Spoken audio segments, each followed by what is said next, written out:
ఓం సమర్థ సద్గురు సాయినాథాయ నమ. శ్రీరామకృష్ణ బోధామృతము అధ్యాయం 12 పారమార్థిక జీవన ఆవశ్యకాలు. ఆత్మవికాసానికి కొన్ని నియమాలు: విశ్వాసం, శరణాగతి, ఇష్ట, నిష్ట, సత్యం, బ్రహ్మచర్యం, వివేకం, వైరాగ్యం, సాధనలో దీక్ష, సాధనాభ్యాసం, ఏకాగ్రత, ధ్యానం. ఆత్మవికాసానికి కొన్ని నియమాలు. 488. దయ్యం పట్టిన వ్యక్తి తనకు దయ్యం పట్టినట్లు గ్రహించగానే అది అతన్ని విడిచివేస్తుంది. అలాగే మాయాభూతంచే ఆవిష్టుడైన జీవుడు తనను మాయ ఆవేశించినట్లు గ్రహించగానే మాయా విముక్తుడవుతాడు. 489. తన భావాల పట్ల ద్రోహి కానివాడే ఉత్తమ గతిని పొందుతాడు. అంటే నిష్కాపట్యం, మనస్ఫూర్తిగా విశ్వాసం ఇవే భగవంతుని పొందే మార్గాలు. 490. పురిలో పుట్టిన బుద్ధి పుడకతో గాని పోదు అన్నట్లు ఎవరికైనా నైజగుణం పోదు అన్నాడొకడు. మరొకడు నిప్పు బొగ్గులో ప్రవేశించి దాని నైజగుణం నలుపును నాశనం చేయడం లేదా అని జవాబిచ్చాడు. అలాగే జ్ఞానాగ్నితో మనసును దహించబడితే దాని నైజం నశించి అది మనల్ని బంధించలేదు. 491. మనస్సే సర్వస్వం. మనస్సు బద్ధమైతే నువ్వు బద్ధుడవే. మనసు ముక్తమైతే నువ్వు ముక్తుడవే. చాకలి తెచ్చిన తెల్లని వస్త్రం మాదిరి మనసు ఏ రంగునైనా దాల్చగలదు. ఆంగ్ల చదువుల వల్ల నీ ఎరుక లేకుండానే నీ సంభాషణలో ఆంగ్ల పదాలు దొరుకుతుంటాయి. సంస్కృత విద్వాంసుడు శ్లోకాలను ఉదహరిస్తూ ఉంటాడు. అది తప్పదు. దుస్సాంగత్యంతో మనసుకు కలిగే దుష్ప్రభావం తలపుల్లోనూ సంభాషణలోనూ కనిపించక తప్పదు. సత్సాంగత్యంలో ఉంటే భగవంతుని తప్ప మరి దేని గురించి యోచించకు. మనసు నైజం మన స్థితిగతులను అనుసరించి మారుతుంటుంది. 492. మనస్సే సర్వస్వం. భార్య పట్ల ఆకర్షణ ఒక రకమైంది, బిడ్డ పట్ల అనురాగం మరో రకమైంది. మనిషి ఇద్దరినీ ప్రేమిస్తాడు, కానీ మనోవైఖరులు వేరు. 493. బంధం మనస్సు చేత కలుగుతోంది, ముక్తి మనస్సు చేత కలుగుతోంది. నేను ముక్తుణ్ణి, భగవత్పుత్రుణ్ణి, నన్ను బంధించేవారెవరు అని మనస్ఫూర్తిగా పలికితే నువ్వు ముక్తుడివే అవుతున్నావు. ఒక పాము కాటు వేస్తే అతడు పూర్ణ విశ్వాసంతో దృఢ సంకల్పంతో లేదు, విషం లేదు, లేనే లేదని చెప్పగలిగితే నిశ్చయంగా అతడిని విషం ఏమీ చేయలేదు. 494. నేనెప్పుడు ముక్తునవుతాను? జవాబు: ఆ నేను అనే భావం నీ నుండి తొలగినప్పుడే. నేను నాది అనుకోవడమే అజ్ఞానం, నీవు నీది అనుకోవడమే జ్ఞానం. నిజమైన భక్తుడు ఇలా భావిస్తాడు: దేవా, నువ్వే కర్తవు, సమస్తం నువ్వే చేస్తున్నావు, నేను నీ చేతిలో ఉపకరణాన్ని మాత్రమే. నా చేతి నువ్వు ఏమి చేస్తే నేను అది చేస్తాను. ఈ సర్వం నీ విభూదే. ఈ ఇల్లు, సంసారం అన్నీ నీవే, నావి కావు. నీ ఆజ్ఞానుసారం సేవ చేయడానికి మాత్రమే నాకు అధికారం ఉంది. విశ్వాసం. 495.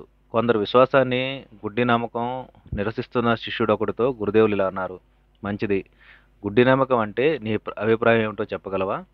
నమ్మకం అనేది గుడ్డిది కాదా? నమ్మకానికి కళ్ళున్నాయా? నమ్మకం అని గాని జ్ఞానం అని గాని చెప్పు.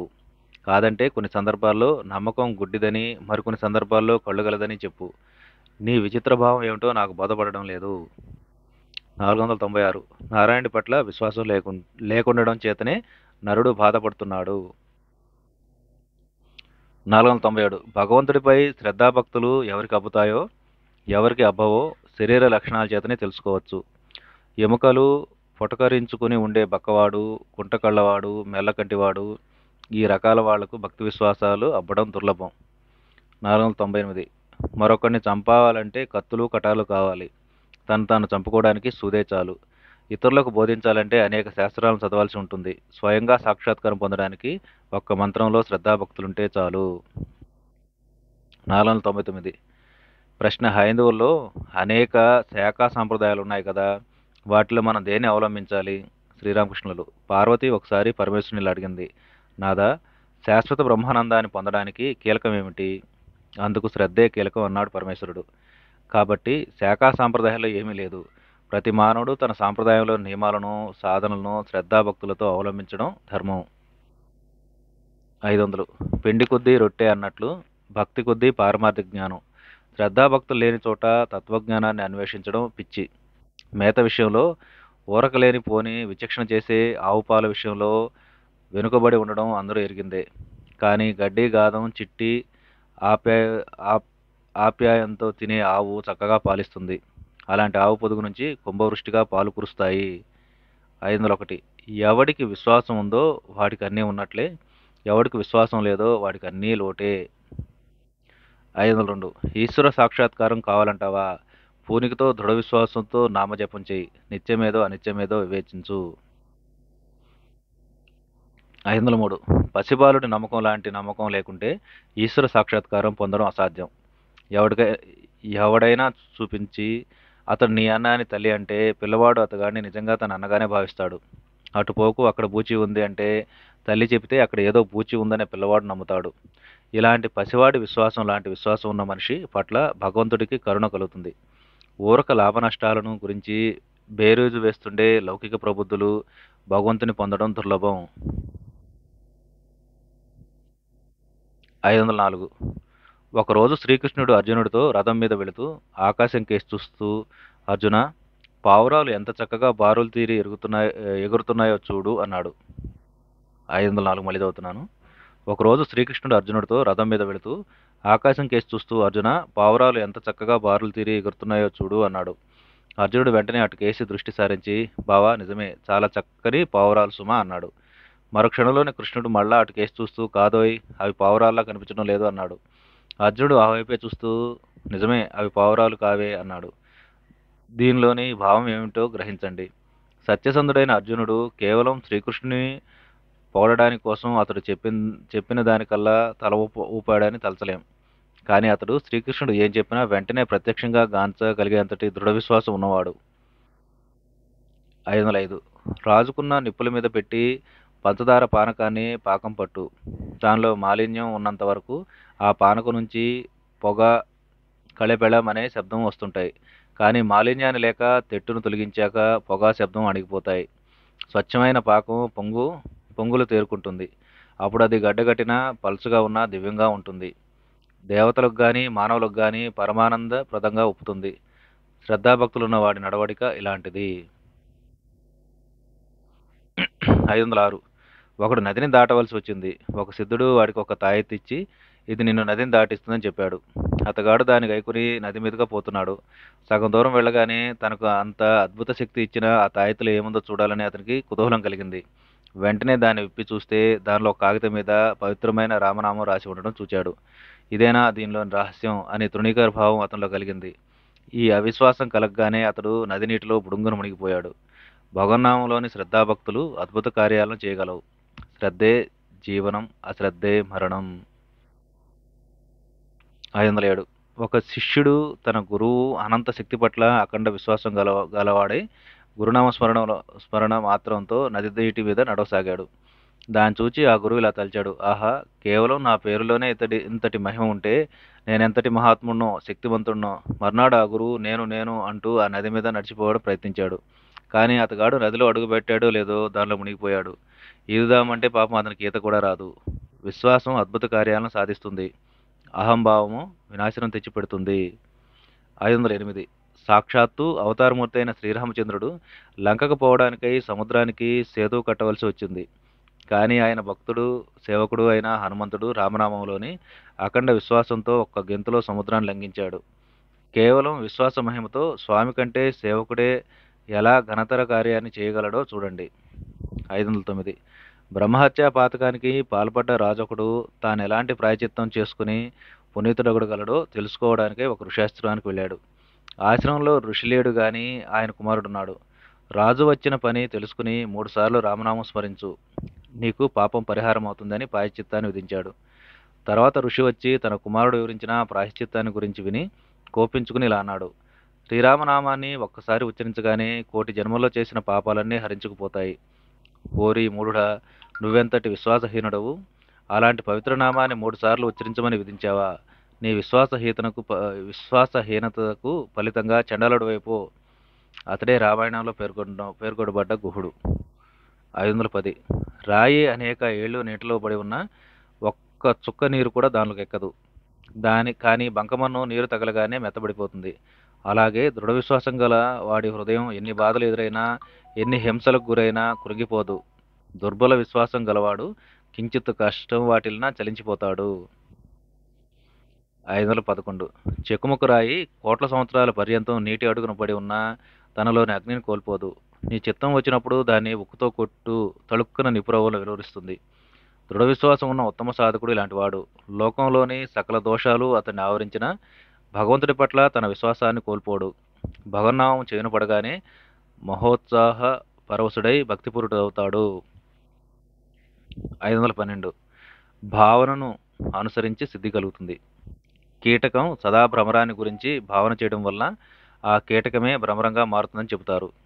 అలాగే బ్రహ్మానందాన్ని గురించి సదా భావన చేసేవాడు బ్రహ్మానందమయుడవుతాడు. 513 ఆ జన్మాంతం పాపాన్ని కూడా గురించి నరకాన్ని గురించి ప్రలాపించడం ఎందుకు? భగవన్నామ స్మరణ చేసి, ఓ పరమేశ్వర తండ్రి, నేను చేయరాని పనులెన్నో చేశాను, చేయవలసిన పనులెన్నో చెయ్యక విడిచిపెట్టాను. తండ్రి నన్ను క్షమించని ఒక్కసారి మొరపెట్టుకో. భగవంతుడిపై దృఢ విశ్వాసం ఉంచు, తప్పక పాప విముక్తుడవుతావు. 514 మన దేశ వైద్యుల్లో కొందరు కేవలం విశ్వాసాన్ని కలిగించి రోగాలు నయం చేసేవారు ఉన్నారు. రోగులను వారు రోగం అనేది లేనే లేదు అని పూర్ణ విశ్వాసంతో పునరుచ్చరించమంటారు.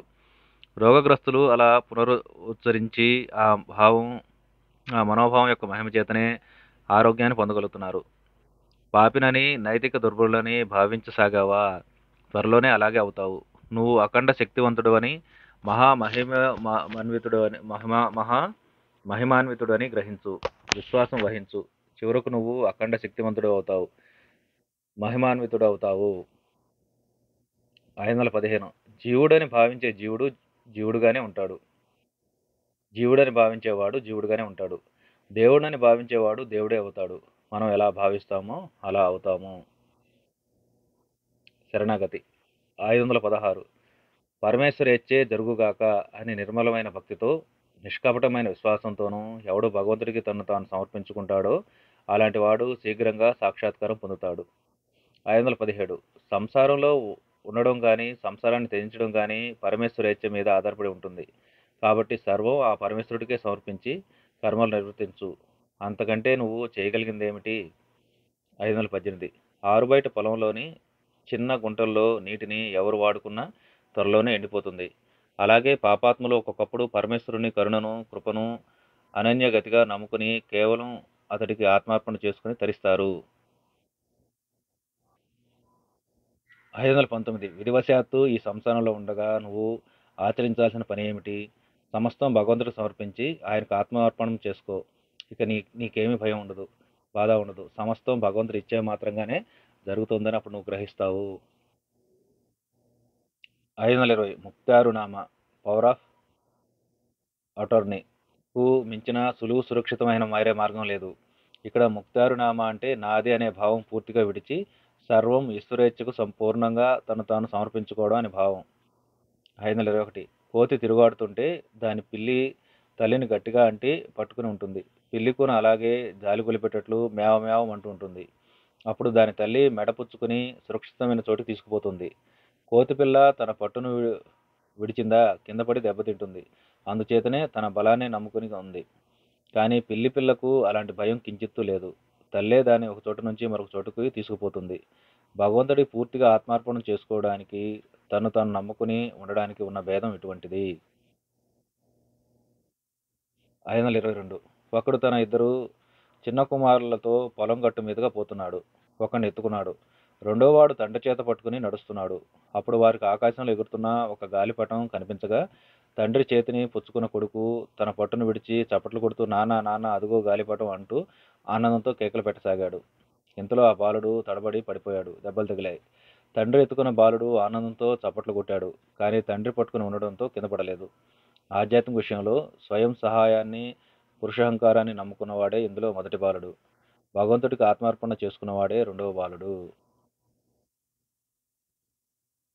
523 1000 చిల్లులున్న కడవతో నీళ్లు తెచ్చి శ్రీమతి రాధాదేవి తన పవిత్రతను రుజువు చేసుకోవాల్సి వచ్చినప్పుడు ఒక్క నీటి బొట్టైనా కింద పడకుండా తీసుకురాగలిగింది.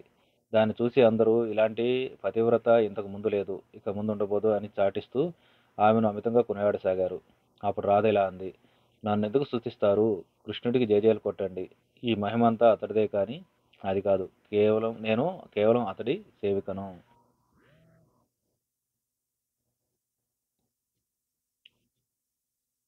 524 సంపూర్ణమైన ఆత్మార్పణ స్థితి ఎలాంటిదో తెలుసా? రోజంతా కష్టపడి పనిచేసి అలసిపోయిన వ్యక్తి దిండు మీద చేరిగలబడి తీరుబడిగా చుట్టకాలుస్తూ అనుభవించే సుఖమైన విశ్రాంతి లాంటిది. అప్పుడు అంతా కేవలం నిర్విచారం. 525 అన్నం తిని పారేసిన ఆకు మాదిరి లోకంలో మసలుకో. అది ఒకప్పుడు ఇంట్లోకి, మరొకప్పుడు పెంట మీదకి గాలి చేత ఎగురగొట్టబడి దానికి వశమై ఉంటుంది. దైవవశాత్తు నువ్విప్పుడు ఇక్కడున్నావు. మంచిదే, ఇలాగే ఉండు. భగవంతుడు ఇక్కడి నుంచి తీసేసి మళ్ళీ నిన్నంతకంటే ఉత్తమ స్థితిలో ఉంచుతాడనుకో. అప్పుడు పూర్తిగా అసంగుడివై దైవేచ్ఛే జరగని అని ఆత్మార్పణ పొందుతూ ఉండు. ఏం జరిగినా జరగనివ్వు. నువ్వు మాత్రం నిశ్చింతుడివై ఉండు. ఇష్ట నిష్ట 526 కుటుంబంలో అత్తమామల పట్ల కోడలు విధేయురాలై వారిని గౌరవిస్తూ వారికి సేవలు చేస్తూ ఉంటుంది. వారిని ఎన్నడూ నిరసించదు. వారి మాటను జవదాటదు. అయినా తన భర్తని అందరికంటే ఎక్కువగా ప్రేమిస్తుంది. అలాగే నీ ఇష్టదైవం పట్ల భక్తి శ్రద్ధలు వహించు. కానీ ఇతర దేవతలను నిరసించకు. వారిని పూజించు. సమస్త దేవతలు ప్రేమమూర్తి అయిన పరమేశ్వరుడు రూపాలే కదా. 527 అష్టకాష్టం అనే ఆటలో పాచికలు అన్ని గదులు దాటిపోయి తిరిగి రాకుండా మధ్యగడిని చేరి పండాలి. మధ్యగడిని చేరే వరకు ఏ పాచికైనా ప్రారంభించిన చోటికి మళ్ళా మళ్ళా పోతూ చాలాసార్లు పాడిన పాటే పాడవలసి వస్తుంది. కానీ రెండు పాచికలు జంటగా ఒక గడి నుంచి మరో గడికి పోతుండేటప్పుడు ఏ ఆటగాడు వాటిని వెనక్కు వేయలేడు. అలాగే లోకం అనే ఆటపాళేలో ఆధ్యాత్మిక యాత్ర సాగించే వారు గురువును, ఇష్టదైవాన్ని శరణుజొస్తే మార్గంలో ఏర్పడే అవరోధాలను, బాధలను గురించి భయపడవలసిన పని లేదు. వారు పురోగమనం సరళంగా, నిరాకాటంకంగా సాగుతుంది. 528 కలకత్తాకు వెళ్లే మార్గాలు అనేకం ఉన్నాయి. సంశయ శర్మ అనే వ్యక్తి కలకత్తాకు పోవాలని దూరంలోని తన ఊరు నుంచి బయలుదేరాడు. దారిలో అతడు, నేను శీఘ్రంగా కలకత్తా చేరే మార్గమేది అని ఒకడిని అడగ్గా అతగాడు, ఇదిగో ఈ మార్గాన్ని పట్టిపో అన్నాడు. ఆ దారిలో కొంత దూరం వెళ్ళాక సంశయ శర్మ మరొకరిని చూసి, కలకత్తాకు దగ్గర దారి ఇదేనా అని అడిగాడు. ఆ వ్యక్తి, అబ్బే ఇది కాదు, వెనక్కి మరలి ఎడమ చేతి వైపు ఉన్న దారి గుండా పోవాలి అన్నాడు. ఆ మార్గాన్ని బట్టి ఇంకొంత దూరం వెళ్ళిన సంశయ శర్మ మళ్ళా మరొక వ్యక్తిని చూసి తోవడిగాడు. అతడు మరో దారి చూపించాడు. ఇలా పదే పదే దోవలను మార్చుకుంటూ సంశయ శర్మ పొద్దుగూకే వరకు నడక సాగించాడు. కానీ బయలుదేరిన చోటు నుంచి ఎంతో దూరం పోలేదు. నిజంగా కలకత్తాకు పోదలిచిన వాడు నమ్మదగిన ఒకడు చూపిన ఏదో ఒక మార్గాన్ని పట్టిపోవాలి. అలాగే భగవంతుని ప్రాప్తి కోరేవాడు ఉత్తముడైన ఫలానా గురువుని ఆశ్రయించి అతడు చూపే మార్గంలో శ్రద్ధాభక్తులతో అనుసరించాలి. 529 ఒకడు నుయ్యి తవ్వనారంభించాడు. 4-5 బారుల లోతు తవ్వి నీరు పడక మరో చోట నిర్ణయించి అక్కడ ఇంకా లోతుగా తవ్వాడు.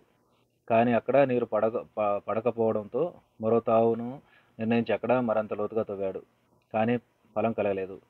చివరికి విసిగి వేసారి ఆ పనినే విడిచిపెట్టేశాడు. ఈ 3 నూతులలోనూ లోతు కలిపి 25 బారులకు కాస్త తక్కువగా ఉంటుంది.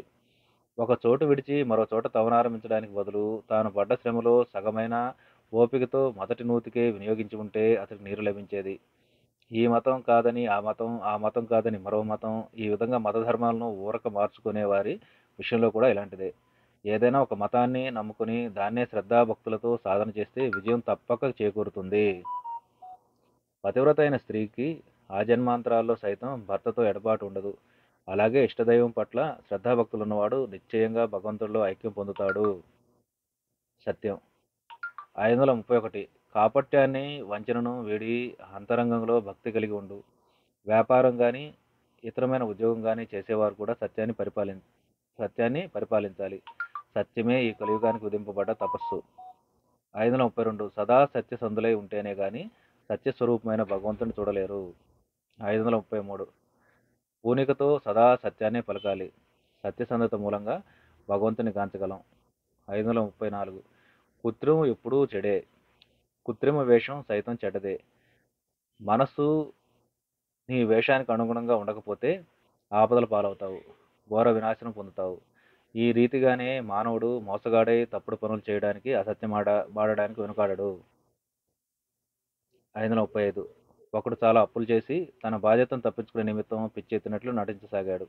వైద్యులు అతగాడికి రోగ నివారణ చేయలేకపోయారు. ఔషధాలు ఇచ్చిన కొద్దీ వాడికి పిచ్చి పెరగసాగింది. చివరకు బుద్ధిశాలి అయిన ఒక వైద్యుడు నిజాన్ని కనిపెట్టి అతని చాటుగా తీసుకెళ్లి మందులిచ్చాడు.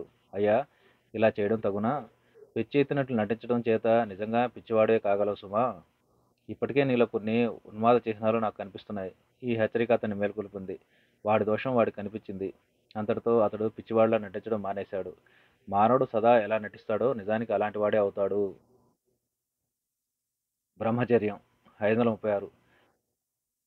అస్ఖలిత బ్రహ్మచర్యంతో తన శక్తి సామర్థ్యాలను పవిత్రతను కాపాడుకునే వ్యక్తి నిర్మల హృదయంలో పరమేశ్వరుని దివ్యమంగళ స్వరూపాన్ని అద్దంలో ముఖం ప్రతిబింబించినట్లు ప్రతిబింబిస్తుంది.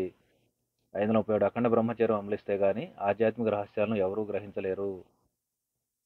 538. సుఖదేవుడు ఊర్ధ్వరేతస్కుడు. అతడెన్నడూ వీరస్ఖలనం పొందలేదు. ధైర్య రేతస్కులనే ఇంకో తరగతి వారు ఉన్నారు.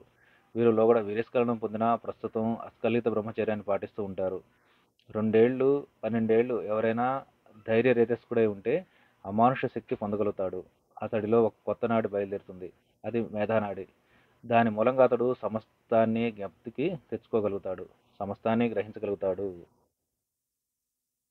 539. 12 ఏళ్ళు ఎవడైనా బ్రహ్మచర్యాన్ని పాటిస్తే అతడిలో మేధానాడి వికసిస్తుంది. అంటే అతడి శక్తి సామర్థ్యాలు గ్రహణ శక్తి వికాసాన్ని పొందుతాయి.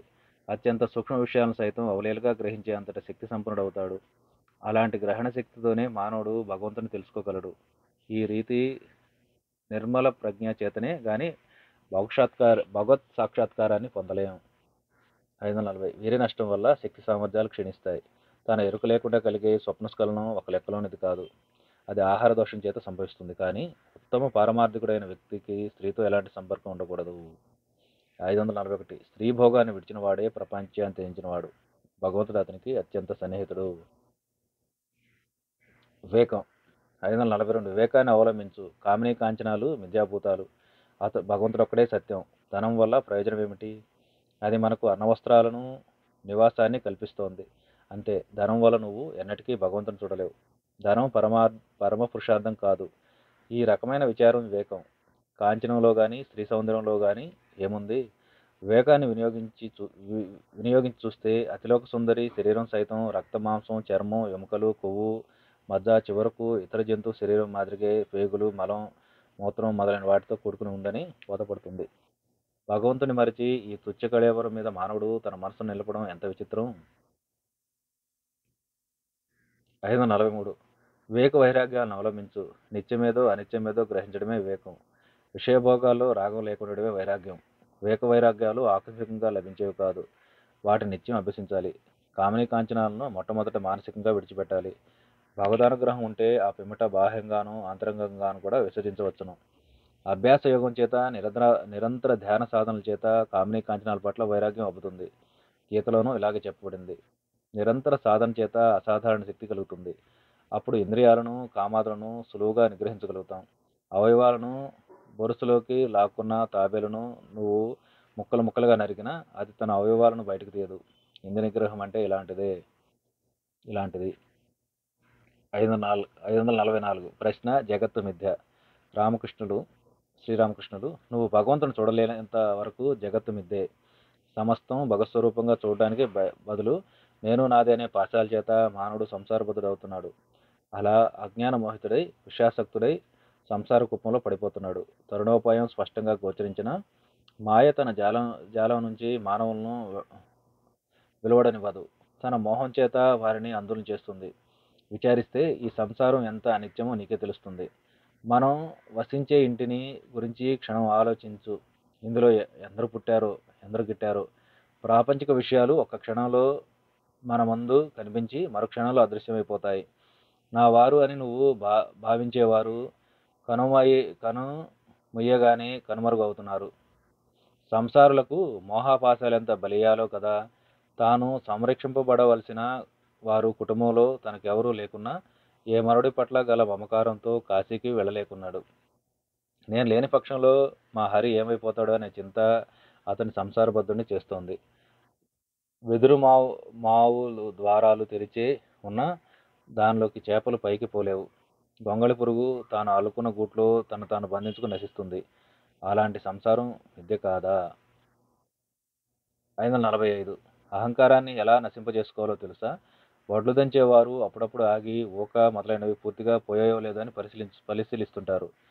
నగలను త్రాసులో వేసి తూచేవారు ముళ్ళు సరిగా నడుమ నిలిచి ఉందో లేదో తరచూ ఆగి కనిపెడుతుంటారు. అట్లే అహంకారం ఇంకా తలెత్తుతుందో అణిగిపోయిందో తెలుసుకోవడానికి అప్పుడప్పుడు నేను నిందించుకునేవాడిని. ఒక్కొక్కప్పుడు శరీర స్వభావాన్ని గురించి ఇలా పర్యవ పర్యవలాచించు పర్యాలోచించుకునేవాడిని. చూడు, ఈ శరీరం ఎలాంటిదో, రక్తమాంసాలతోనూ ఎముకలతోనూ కూడుకున్న పంజరం కాక మరేమిటిది? ఇందులో నెత్తురు, చీము మొదలైన మలిన పదార్థాలు తప్ప మరేమున్నాయి? దీని గురించి అభిమానాన్ని, అహంకారాన్ని వహించడం ఎంత విచిత్రం! 546. పొయ్యి మీద అన్నం ఉడుకుతున్నదనుకో, సరిగ్గా ఉడికిందో లేదో తెలుసుకోవడానికి నువ్వు ఒక మెతుకుని తీసి నొక్కి చూస్తావు కదా! దానివల్ల వెంటనే నీకు పాత్రలోని అన్నమంతా ఉడికింది లేనిది తెలుస్తుంది. అందుకై అన్నపు మెతుకులన్నీ పట్టి చూడనక్కర్లేదు. కొన్ని మెతుకులను పట్టి చూసి అన్నం స్థితిని తెలుసుకునే తీరులోనే ప్రపంచం శాశ్వతమో అశాశ్వతమో సత్యమో మిథ్యో ప్రపంచంలోనే 2-3 విషయాలను పరిశీలించగానే నీకు బోధపడుతుంది. మానవుడు జన్మిస్తున్నాడు, కొంతకాలం జీవిస్తున్నాడు, మరణిస్తున్నాడు. జంతువులు, వృక్షాలు కూడా ఇలాగే పుడుతున్నాయి, గిడుతున్నాయి. నామరూపాలున్న సమస్తానికి, సూర్యచంద్రులకు ఇదే గతి అని వివేచన చేత నీకు తెలుస్తుంది.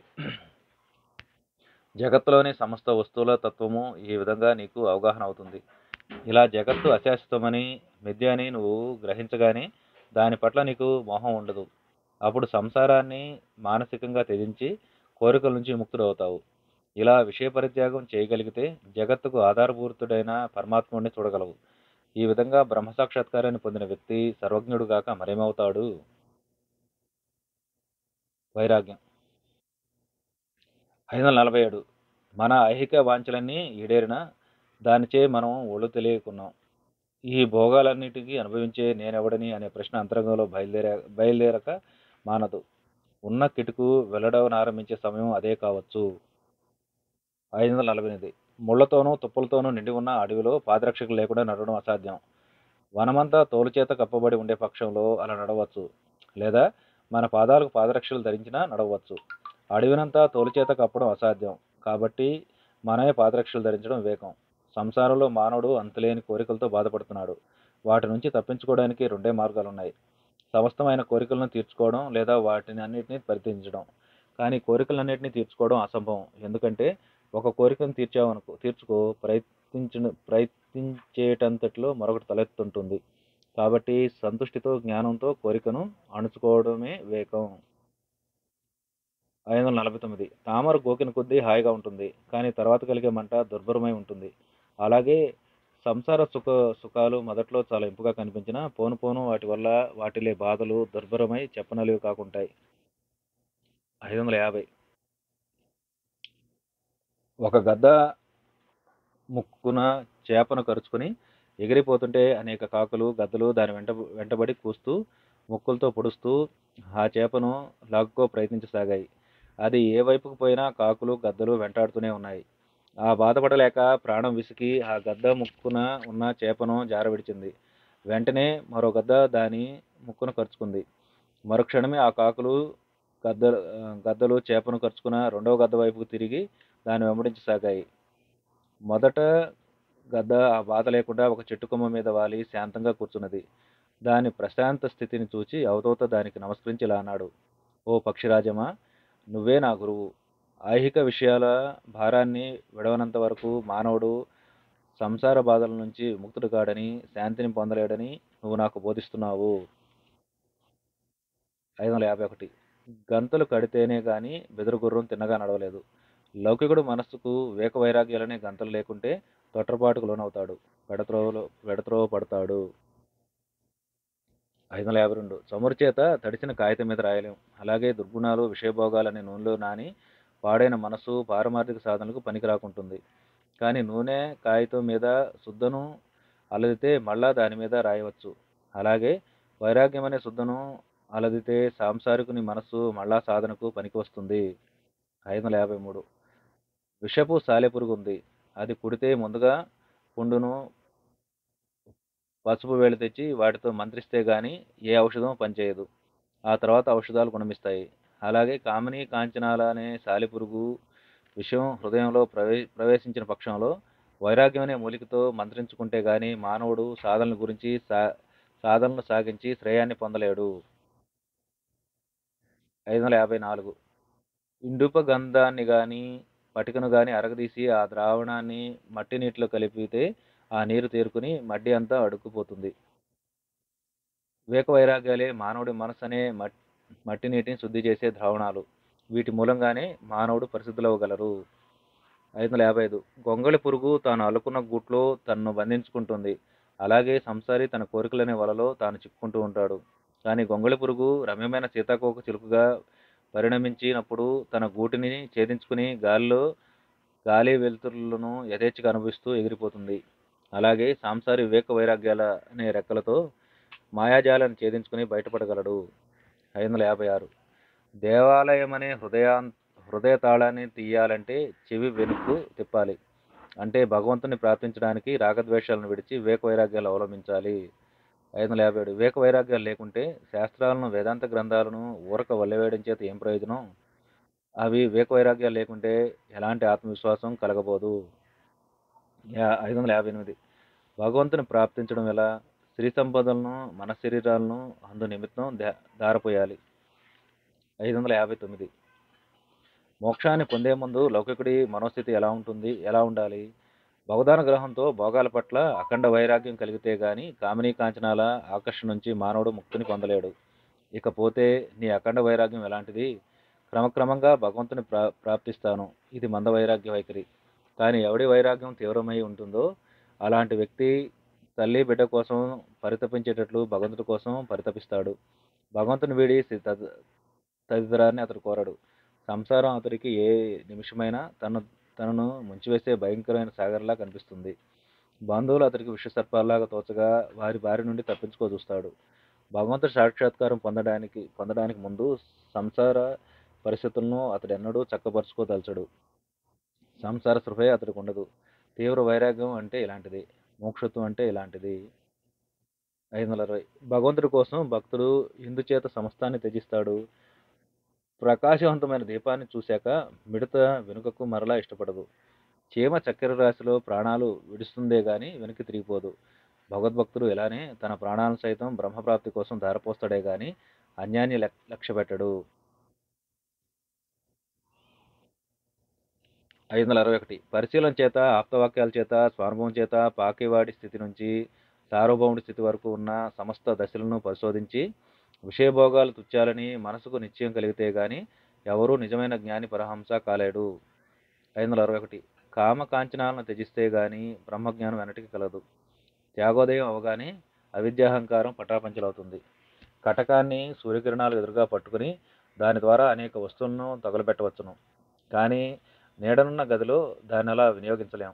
మనసు విషయం కూడా ఇలాంటిదే. మనస్సనే కటకాన్ని సంసారం అనే అంధకారం నుంచి బయటకు లాగి స్వయం జ్యోతి అయిన పరమేశ్వరుడి దివ్యతేజాన్ని దాని మీద పడచేయాలి. అప్పుడు త్యాగ వైరాగ్యాలు ఉదయిస్తాయి. అజ్ఞానం అంతరిస్తుంది. 563 ఎలాంటి గురువు అయినా జ్ఞానాన్ని ఒక్కొమ్మడి కలిగించలేడు. అందుకు కాల పరిపాకం కావాలి. తీవ్రమైన జ్వరం వచ్చిందనుకోండి, ఆ పరిస్థితిలో వైద్యుడు క్వినైన్ ఇవ్వగలడా? ఆ సమయంలో దానివల్ల ప్రయోజనం ఉండదని వైద్యుడికి తెలుసు. అందువల్ల ఇవ్వడు. జ్వరం తగ్గాలి, అందుకు కొంతకాలం పడుతుంది. తర్వాత కినైన్ కానీ మరే మందైనా ఇవ్వచ్చును. జ్ఞానార్థుల విషయం కూడా అలాంటిదే. మానవుడు సంసార తాపత్రయంలో మునిగి ఉన్నంత వరకు అతగాడికి చేసే ధర్మోపదేశాలు వ్యర్థాలు. కొంతకాలం విషయానుభవాన్ని పొందనివ్వండి. విషయాల పట్ల అనురాగం కొంతవరకు తగ్గాక ధర్మోపదేశాలు ఫలించే సమయం వస్తుంది. అంతదాకా అతనికి చేసే ఉపదేశాలన్నీ వ్యర్థాలే. 564 చిన్నపిల్లలు పంచపాళీలో విచారం, భయం, ఆటంకం అనేవి లేకుండా బొమ్మలతో స్వేచ్ఛగా ఆడుకుంటారు. కానీ తల్లి కనబడగానే బొమ్మలాటిని తోసివేసి అమ్మ అమ్మ అంటూ ఆమె వద్దకు పరిగెత్తుతారు. ఓ మానవుడా, నువ్వు ఈ లోకంలో ధనకీర్తి గౌరవాలనే బొమ్మలతో వ్యామోహంలో చిక్కి ఆడుకుంటున్నావు. నీకేమీ భయం కానీ విచారం కానీ లేకున్నది. కానీ నీకొక్కసారి ఆ జగజ్జనని దర్శనం లభిస్తే వీటిల్లో దేనిలోనూ మక్కువ ఉండదు. వీటినన్నిటినీ తృణీకరించి ఆ దివ్యజనని సన్నిధికి పరుగు పెడతారు సుమా. 565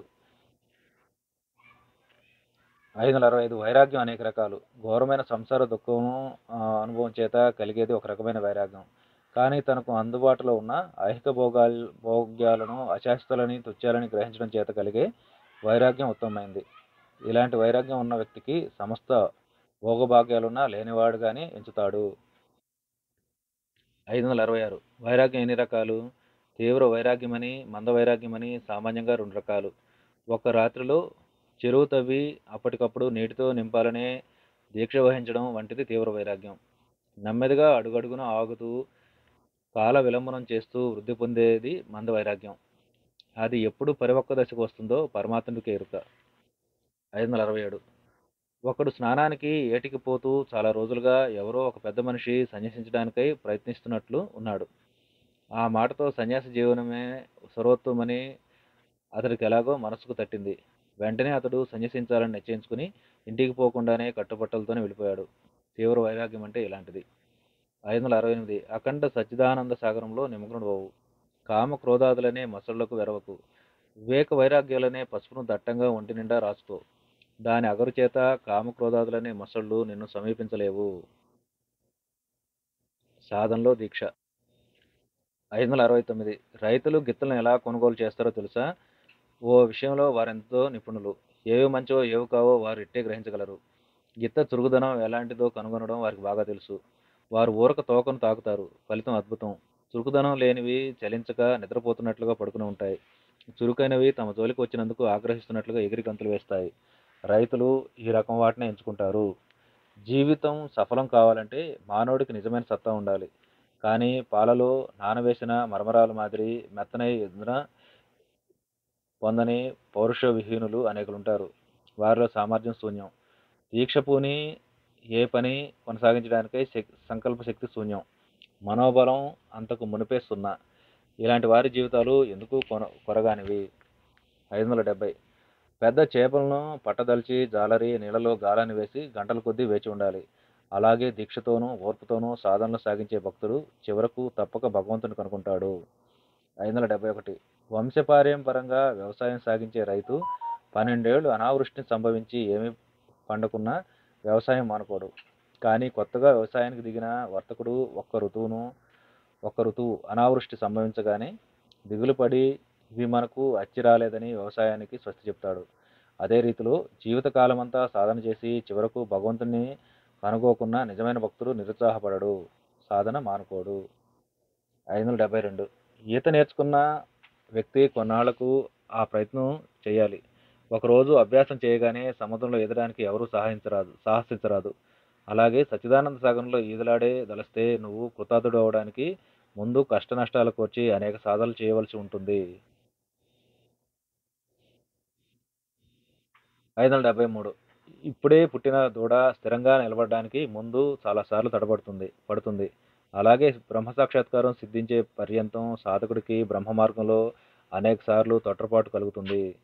574 భయంకరమైన శవ సాధన. రాత్రి శ్మశానంలో శవ మీద కూర్చొని చేసే తాంత్రిక సాధనకు పూనుకుని 2 కాళికాదేవిని ప్రత్యక్షం చేసుకో ప్రయత్నించారట. వారిలో ఒక వ్యక్తి అర్ధరాత్రికి ముందుగా కనిపించసాగిన భయంకర దృశ్యాలను చూచి భీతి చెంది పిచ్చివాడయ్యాడు. రెండో వ్యక్తి రాత్రి అంతంలో కాళీప్రసాదంతో ఆమె సాక్షాత్కారాన్ని పొందాడు. అప్పుడు అతడు ఆమెను ఇలా అడిగింది: అమ్మా జగజ్జనని, ఈ వ్యక్తి పిచ్చివాడైపోయాడు ఎందుచేతమ్మా? దేవి ఇలా సమాధానం ఇచ్చింది: నాయన, నువ్వు గత జన్మల్లో అనేక సార్లు ఇలాగే పిచ్చివాడు అయినావు, కానీ ఇప్పుడు చివరకు నన్ను చూడగలిగావు. 575 అరుదుగా కానీ మనకు మనశ్శాంతి లభించదు కదా. అలా లభించిన శాంతి అయినా చిరకాలం ఉండిపోదు. అది ఎందుకు? శ్రీరామకృష్ణులు నిరంతరం ఊదుతుంటేనే గాని వెదురుకర్రల నిప్పు ఆరిపోకుండా ఉండదు. ఆధ్యాత్మికాగ్ని ప్రజ్వలింపజేయడానికి నిరంతరమైన సాధన అవశ్యం. 576 పూజను నిండా నీటితో నింపి పుట్టి మీద ఉంచు. కొద్ది రోజుల్లో నీరంతా ఎగిరిపోతుంది. కానీ దాన్నే నీళ్ళల్లో ఉంచితే అలా ఉంచబడినంతకాలం నిండుగానే ఉంటుంది. నీ భగవద్భక్తి విషయం కూడా ఇలాంటిదే. కొంతకాలం భక్తి సాధన చేశాక ఆ విషయం మరిచి ఇతర వ్యవహారాల్లో దిగిన పక్షంలో నీ హృదయంలోని భక్తి అశాంతం హరించిపోతుంది. కానీ నీ ఆనందమయ హృదయాన్ని పవిత్ర భక్తి విశ్వాసాలని అమృత సాగరంలో సదా ముంచి ఉంచితే వాటితో ఎప్పుడూ పరిపూర్ణమై ఉప్పుతుంటుంది. 577 పాలకుండ కింద మంట ఉన్నంత వరకు పాలు పొంగుతూనే ఉంటాయి. కానీ మంటను తీసివేయగానే పొంగు చల్లారుతుంది. అలాగే నూతన సాధకుడు తన పారమార్థిక సాధనలను సాగిస్తున్నంత వరకు ఆవేశంతోనూ ఉత్సాహంతోనూ పొంగుతూ ఉంటాడు. 578 మనిషిలో ఎంతకాలం దైవభక్తి ధర్మబుద్ధి నిలిచి ఉంటుంది? కణకణలాడే నిప్పులో ఉన్నంత వరకు ఇనుము ఎర్రగా ఉంటుంది. బయటకు తీయగానే నల్లబడుతుంది. అలాగే బ్రహ్మానుసంధానం చేస్తున్నంత కాలం మనిషి బ్రహ్మభావం కలిగి ఉంటాడు. 579. మనస్సు ఉంగరాల జుట్టు లాంటిది. దాన్ని నువ్వెంతగా సవరించి వక్రగతిని మాన్పించ చూసినా తిరిగి వక్రమవుతూనే ఉంటుంది. మనస్సును పట్టి తిన్నగా నిలిపి ఉంచేటంత కాలం సన్మార్గంలో చక్కగానే నడుస్తుంది. ప్రయోజనకారిగానే ఉంటుంది. కానీ నీ జాగరూకత రవ్వంత కొరవడగానే ఇది సన్మార్గాన్ని వీడి పెడదోవన పడుతుంది. 580. ఇత్తడి చెంబును రోజు తోమకపోతే చిలుము పట్టిపోతుంది. అలాగే రోజు దైవధ్యానం చేయకపోతే మనిషి హృదయం మలినమవుతుంది అని తోతాపూరి అంటుండేవాడు. గురుదేవులు అందుకు ఒకసారి ఇలా సమాధానం ఇచ్చారు. చెంబు బంగారం అయితే రోజు తోమడం అనవసరం. బ్రహ్మ సాక్షాత్కారం పొందిన వ్యక్తికి ఇక ప్రార్థనలతో నిమిత్తం లేదు. సాధనాభ్యాసం. 581. లోతులేని చెరువు నుంచి పరిశుభ్రమైన నీళ్లను తీసుకుని తాగాలంటే నీళ్లను కదలకుండా జాగ్రత్తగా మెల్లిగా పైభాగం నుంచి తీసుకోవాలి. కదిపితే అడుగులోని బురద పైకొచ్చి నీళ్లంతా మలినం పరుస్తుంది. నువ్వు పరిశుద్ధుడు కాదలిస్తే నీ శక్తి సామర్థ్యాలను నిరుపయోగమైన చర్చల్లో వాగ్వాదాల్లో వ్యర్థం చేసుకోక దృఢ విశ్వాసంతో క్రమంగా సాధనలు సాగించు. లేని పక్షంలో నీ అల్పబుద్ధి కలవరపెడుతుంది. 582. యదునాథ మలిక్ వంటి శ్రీమంతుడి సిరి సంపదల గురించి భవనాల గురించి బోగట్టా చేసేవారు అనేకులుంటారు. కానీ స్వయంగా అతన్ని దర్శించి పరిచయం సంపాదించుకునేవారు ఏ కొద్ది మందో. అలాగే ధర్మశాస్త్రాలను చదివేవారు మత ధర్మాల గురించి ప్రసంగించేవారు అనేకులుంటారు. భగవద్ దర్శనం కోరి అందుకై కష్టించి సాధన చేసేవారు అరుదు. 583. కార్యసిద్ధికి అనువైన మార్గాన్ని అవలంబించు. పాలలో వెన్న ఉంది అని గొంతులు బొంగురుపోయేటట్లు ఎంత అరిచినా వెన్న లభించదు. నీకు వెన్న కావాల్సి వస్తే పాలను తోడుపెట్టి పెరుగు చేయాలి. తర్వాత దాన్ని చిలకాలి. అప్పుడు నీకు వెన్న లభిస్తుంది. అలాగే దేవుడు నీకు ప్రత్యక్షం కావాలని కోరుకుంటే శ్రద్ధాభక్తులతో సాధన చేయి. అంతేగాని ఊరికే ఓ దేవుడా ఓ దేవుడా అంటూ అరిస్తే ఏం ప్రయోజనం? 584. నగరులోని నగరులోనికి పోయి రాజదర్శనం చేయగోరే వ్యక్తి అక్కడికి వెళ్ళి ద్వారాలన్నింటినీ దాటాలి. అలాగాక బయట కోటగుమ్మం దాటగానే రాజుగారు ఎక్కడ అని అడిగితే రాజు కనబడడు. సప్త ద్వారాలను దాటితే గాని రాజును దర్శించలేడు. 585. సాక్షాత్కారం కావాలంటే సాధన చేసి తీరాలి. ఒకరోజు నేను భావ సమస్థితిలో ఉండగా హలధర పుష్కరంలో ఒక పల్లెటూరు వ్యక్తి నీటి మీద నాచును తొలగించి నీటిని దోసిటి నిండా మళ్ళా మళ్ళా పరీక్షించడం నా కళ్ళబడింది. నాచుని తొలగించిందే భగవంతుడిపై నిర్మల భక్తి ఆయన సాక్షాత్కారం కలగవని తెలపడానికి అన్నట్లుగా జగజ్జనని ఆ దృశ్యాన్ని చూపించింది. ధ్యానం, నామస్మరణం, సంకీర్తనం, ప్రార్థన, దాన ధర్మ యజ్ఞ యాగాచరణం మొదలైన సత్కార్యాలు భగవత్ప్రాప్తిని కలిగిస్తాయి. 586. శ్రీకృష్ణుడు సైతం రాధా యంత్రార్చనకు సంబంధించిన మహాసాధనలు అనేకం చేశాడు. బ్రహ్మయోని ఈ యంత్రం. దాని గురించి ధ్యానార్చనలే సాధనలు. అనంతమైన బ్రహ్మాండాలు ఈ బ్రహ్మయోని నుంచి ప్రవహిస్తూ ఉన్నాయి. 587. సాధనా మార్గాలు 3 విధాలు. 1 విహంగ మార్గం, 2 మర్కట మార్గం, 3 పిపీలికా మార్గం. 1 పక్షి వచ్చి పండును పొడుస్తుంది. బహుశా ఆ పోటుతో ఆ పండు పడిపోతుంది. ఇక అది పక్షికి దక్కదు. అలాగే అతి తీవ్రంగా సాధనలు సాగింపు ప్రయత్నించేవారు కొందరుంటారు. ఆ తీవ్రతే తరచూ వారి ప్రయత్నాలకు భంగం చేస్తుంటుంది. 2 కోతి పండును నోటకరుచుకుని కొమ్మ నుంచి కొమ్మకు దూకటం దాని స్వభావం. ఇలా దూకేటప్పుడు పండు తరచూ నోట్లో నుండి పడిపోతుంది. అలాగే సాధకుడు పట్టు వదిలితే జీవితంలో సంభవించే ఒడుదుడుకులతో తన సాధన విధానాన్ని జారవిడుచుకుంటాడు. బ్రహ్మ మార్గ భ్రష్టుడవుతుంటాడు. 3 చీమ నెమ్మదిగా నిశ్చయంగా ఆహారాన్ని ఉన్న చోటుకి వెళ్ళి దాని నోటకరుచుకుని తన కణంలోకి తీసుకుని వెళ్ళి సురక్షితంగా తింటుంది. ఇలాంటి పిపీలికా మార్గాన్ని అనుసరించే సాధనా విధానమే సర్వోత్తమం. ఇందులో ఫలప్రాప్తి నిశ్చయం. 588. చేపలను పట్టుకోవాలనుకునేవాడు ఒక గుంటలో మంచి చేపలు దొరుకుతాయో లేదో తెలుసుకోవడానికై దానిలో అది వరకు చేపలు పట్టిన వారికి వద్దకు వెళ్ళి ఆతృతతో ఇలా అడుగుతాడు. పలానా గుంటలో పెద్ద పెద్ద చేపలు దొరకడం నిజమేనా? వాటిని పట్టడానికి ఎలాంటి వెరేయాలి? కావలసిన సమాచారం వారి వల్ల తెలుసుకుని పరికరాలతో గుంట వద్దకెళ్ళి గాలం వేసి ఓపిక పట్టి నేర్పుతో చేపలను ఆకర్షిస్తాడు. చివరకు చక్కని పెద్ద చేపను పట్టుకోగలుగుతాడు. అలాగే మహాత్ముల ఋషుల వాక్యాల్లో పూర్ణ విశ్వాసం ఉంచి భక్తి అనే ఎర్రతో మనం నిశ్చయంగానే గాలపు కోలతో భగవంతుని పట్టుకుని హృదయంలో నిలుపుకోవాలి. అందుకై అఖండమైన ఓర్పుతో కాల పరిపాకానికై వేచి ఉండాలి. అలా చేస్తే ఆ దివ్యమేనం లభిస్తుంది. 589 గురుదేవులు ఇలా అనేవారు. నేను విధించే నియమాలను సంపూర్ణంగా మీరు పాటించగలరా? దానిలో 16 వంతు మీరు అనుష్ఠించగలిగిన మోక్షప్రాప్తి మీకు నిశ్చయమని నమ్మండి.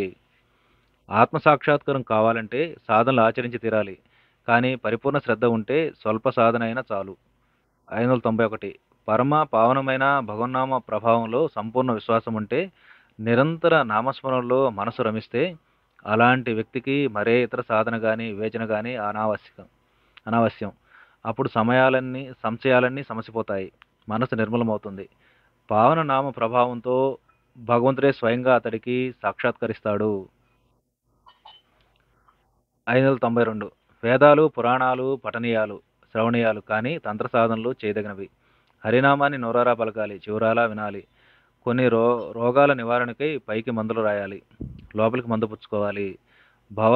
భవరోగ నివారణకై భగవన్నామ శ్రవణం కీర్తనలు కూడా చేయాలి.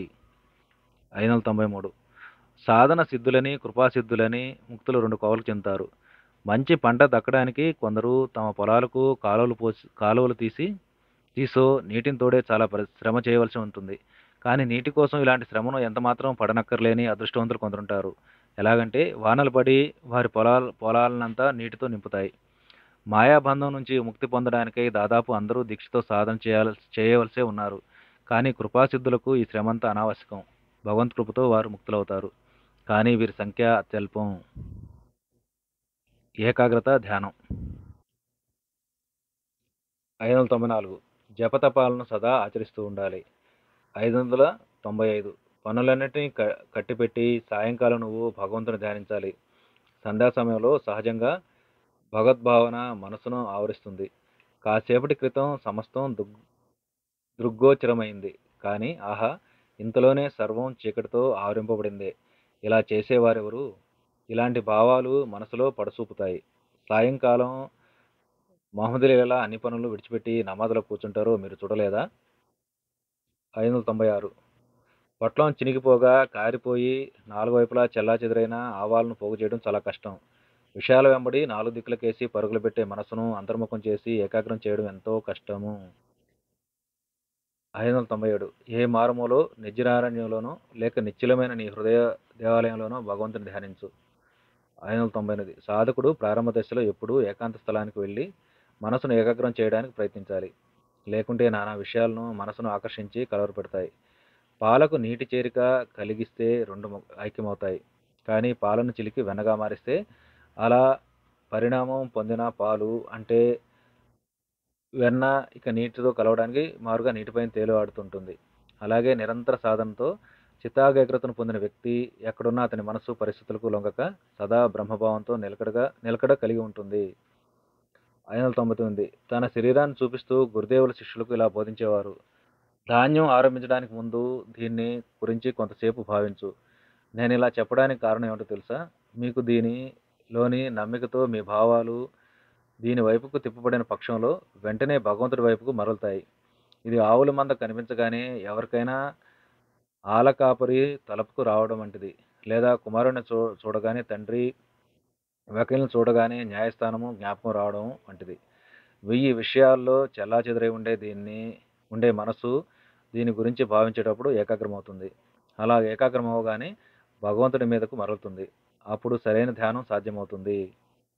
600 మనసును ఏకాగ్రపరచడానికి దీని దీపం ముందు నిలపడం అతి సులభమైన మార్గం. దానికి సరిగ్గా మధ్య నుండే నీలిభాగం కారణంగా శరీరానికి సరివస్తుంది. దాని మీద మనసును నిలపడానికి ప్రయత్నించడం చేత శీఘ్రంగా అలవడుతుంది. దీపంలో నీలాకాశం చుట్టూ ఉండే తేజవంతమైన భాగం సూక్ష్మ శరీరాన్ని పోలివుతుంది. దాన్ని ఆవరించుకుని ఉండే భాగం స్థూల శరీరం. 601 గురుదేవులు తన సాధనా దర్శనం గురించి ముచ్చటిస్తూ శిష్యులకు ఇలా చెప్పేవాడు. నాయన, ఆ రోజుల్లో భగవంతుని ధ్యానించడానికి ముందు నేను వివిధ మాలిన్యాలను, చెడు తలుపులను, కోరికలు మొదలైన అన్నిటినీ మనసు నుంచి శుభ్రంగా కడిగి వేస్తున్నట్లు, ఆ తర్వాత దైవాన్ని అందులో ప్రతిష్ఠించుకున్నట్లు భావించేవాడిని. మీరు అలాగే చేయండి. 602 ధ్యాన కాలంలో మనస్సు చలించకుండా ఉండడానికి భగవత్పాద పద్మాలకు పట్టుదారంతో దాన్ని కట్టినట్లు భావించాలి. దారం పట్టుదై ఎందుకు అంటారేమో. భగవంతుని పాదాలు అత్యంత మృదులం కాబట్టి ఇతరమైన తాళ్ళు ఆయనకు బాధ కలిగిస్తాయి. 603. ఆరంభ దశలో సాధకుడు ధ్యాన సమయంలో యోగ నిద్ర అనే ఒక రకమైన నిద్ర పొందుతాడు. అప్పుడు అతనికి ఏవో కొన్ని దివ్య దృశ్యాలు తప్పక గోచరిస్తాయి. 604. సాత్విక స్వభావుడైన వ్యక్తి ఎలా ధ్యానిస్తాడో తెలుసా? అర్ధరాత్రి పడక మీద దోమతెరలో అతడు ఇతరులు కానరాకుండేటట్లు ధ్యానం సాగిస్తాడు. 605. సారాయిలో ద్రావకం మాదిరి భగవంతుడనే అమృత సాగరంలో లీనమవు. 606. మనోకల్లోలం పూర్తిగా శాంతించినప్పుడు శ్వాసలు కట్టుబడడం చేత కుంభకం సిద్ధిస్తుంది. భక్తి యోగ మూలాన కూడా కుంభకం స్థితి లభిస్తుంది. గాఢమైన భగవద్భక్తి వల్ల సైతం శ్వాసలు కట్టుబడతాయి. 607. గాఢమైన ధ్యానం జయ వస్తువు తత్వాన్ని గోచరింపచేసే ధ్యాత యొక్క అంతరంగంలో నెలకొని ఉంటుంది. 608. ఒక అవధూత ఒకప్పుడు ఒక పెళ్లి ఊరేగింపు, డోళ్లు, బాకాలు మొదలైన వాద్య విశేషాలతో వైభవంగా ఒక మైదానం గుండా పోతుండడం చూచాడు. ఆ పక్కనే ఒక వేటగాడు ఆ వాద్యఘోషలను లెక్కించక, ఉత్సవాన్ని క్రీగంటైనా చూడక తదేక దృష్టితో ఒక పక్షిని గురిపెడుతూ ఉండడం ఈ అవధూత చూచాడు. అప్పుడు అవధూత బోయేవాడికి నమస్కరించి ఇలా అన్నాడు: ఓయి, నువ్వు నా గురువు. పక్షి మీద నీ మనసు ఎలా లగ్నమై ఉందో అలాగే నేను ధ్యానానికి కూర్చునే సమయంలో నా మనసు ధ్యేయం మీద లగ్నమవుగాక. 609. ఒక జాలరి చెరువులో గాలం వేసి చేపలను పడుతున్నాడు. అవధూత అతన్ని సమీపించి ఇలా అడిగాడు: అన్నా, కాశీకి వెళ్లే దారి అదని. ఆ సమయంలో గాలం బెండు చేప ఎరను కొరుకుతున్నట్లే తెలియజేస్తుంటే జాలరి తన గాలం మీద దృష్టిని కేంద్రీకరించాడు. అందుచేత అతడేమీ బదులు చెప్పలేదు. చేప పట్టుబడ్డాక అతడు వెనక్కి తిరిగి, అయ్యా, మీరేం సెలవిస్తున్నారు అని అడిగాడు. అవధూత అతడికి నమస్కరిస్తూ ఇలా అన్నాడు: ఓయి, నీవు నా గురువు. నేను బ్రహ్మాన్ని ధ్యానించేటప్పుడు నీ మార్గాన్ని అనుసరించి ధ్యానం ముగిసే వరకు మరి దేన్ని లక్షించుకుంటానుగాక. అంటే 610. ఒక కొంగ చేపను పట్టుకోవడానికి నీటి గుంట ఒడ్డున నెమ్మదిగా పోతోంది. దాని వెనుకే బోయేవాడు దాని మీద గురిపెడుతున్నాడు. కానీ ఆ కొంగకు ఆ విషయమై స్మరణే లేదు. అప్పుడు అవధూత కొంగకు ముక్కిలా అన్నాడు: నేను ధ్యానించేటప్పుడు నీ మార్గాన్ని అవలంబిస్తాను. వెనుక ఎవరున్నారు అని తిరిగి చూడకుండును గాక. 611. ధ్యానసిద్ధుడికి మోక్షం కరతలామలకం అనే సామెత ఉంది. ధ్యానంలో ఎప్పుడు స్థితి కలుగుతుందో తెలుసా? ధ్యానానికి కూర్చోగానే దివ్యభావంతో ఆవరింపబడిన బ్రహ్మానుసంధానం చేయగలిగినప్పుడు.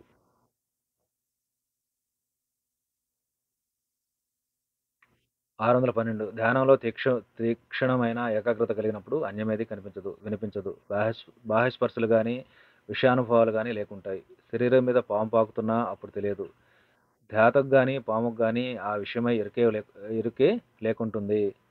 613. ధ్యాననిష్టలో ఉండగా పక్షులు తన తల మీద గూళ్ళు కట్టుకున్నా ఏ విధమైన బాహ్యస్ఫురణ లేకున్న వ్యక్తే ధ్యానసిద్ధుడు, ధ్యానంలో పరిపూర్ణుడు.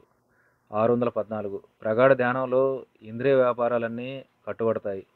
బాహ్య ప్రపంచ ద్వారాలు బంధించబడ్డాయో అన్నట్లు మనసు అంతర్ముఖుడై వృత్తిరహితమై ఉంటుంది. శబ్ద స్పర్శ రూప రసగ్రంథాలు 5 బయటే ఉండి గోచరించవు. ధ్యానంలో మొట్టమొదట ప్రాపంచిక విషయాలు మనసుకు గోచరిస్తాయి. కానీ ధ్యానం గాఢమైనప్పుడు ప్రాపంచిక విషయానుభవాలు కలగవు. అవి బహిష్కరించబడతాయి. 615. భగవత్ సాక్షాత్కారానికై నువ్వు ఏ మార్గాన్ని అవలంబించినా మనసు సంపూర్ణంగా అణిగిపోతే గాని, వృత్తి శూన్యమైతే గాని యోగం సిద్ధించదు. ఇదే రహస్యం. యోగి ఎప్పుడూ మనస్సుకు ఆధీనుడు గాక మనసును సదా తన ఆధీనంలో ఉంచుకుంటాడు. జై రామకృష్ణ.